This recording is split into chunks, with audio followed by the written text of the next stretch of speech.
কোন ব্যক্তিকে আঘাত দেওয়ার জন্য আমরা কথা বলবো না। সরকারের এই কালো আইনকে ভাঙচুর করে আইনকে প্রতিরোধ করার জন্য এই আন্দোলন। ধন্যবাদ। আর একটা জিনিস বলে নেই, মিথ্যাবাদী সরকার তোমায় জানাই ধিক্কার। মিথ্যাবাদী সরকার, মিথ্যাবাদী সরকার।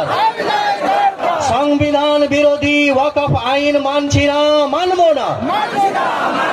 সংবিধান বিরোধী ওয়াকফ আইন মানছি না, মানব না। জোরে বলুন, মানছি না, মানব না। ওয়াকফ বিলের বিরুদ্ধে আমাদের আন্দোলন চলছে, চলবে। ওয়াকফ বিলের বিরুদ্ধে আমাদের আন্দোলন চলছে, চলবে। ওয়াকফ বিলের বিরুদ্ধে লড়তে হবে একসাথে, বাস সবাইরই। এবং কোন পার্টিগত ভাবে এই কথাগুলো বলা জরুরি আছে।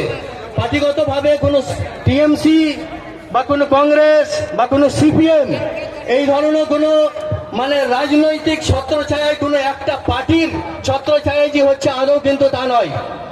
সব মিলিতভাবে আমাদের গ্রাম বাংলার সব মানুষ মিলে করছে। বক্তব্য যেমন রাখছেন মুসলমান তেমনি হিন্দু আছে। এরপরে আবার নমস্কার। আজকে আমাদের দেখে লজ্জা লাগছে। লজ্জা লাগছে এই কারণেই যে আমরা আজকে সামান্য লোক সহ্য করতে পারছি না। তার জন্যই আমরা আশেপাশে ছায়ায় আশ্রয় নিচ্ছি। এটা সত্যি ভাবতে এবং দেখতে আমাদের সত্যি লজ্জা লাগছে। যারা এখনো পর্যন্ত ছায়াতে আছেন দয়া করে সামনে চলে আসুন।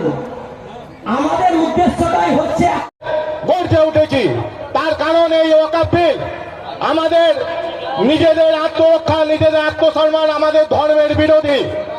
এই ধর্ম বিরোধী আইন, যেই আইনের বিপক্ষে আজ আমরা এখানে জমায়েত হয়েছি।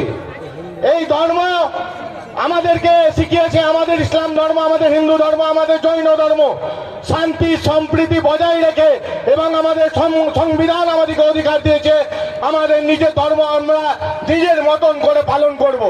কিন্তু কেউ বা কারা আমাদের ধর্মের উপরে হস্তক্ষেপ করলে এই প্রতিবাদী মুক্তভাবে গর্জে উঠেছে।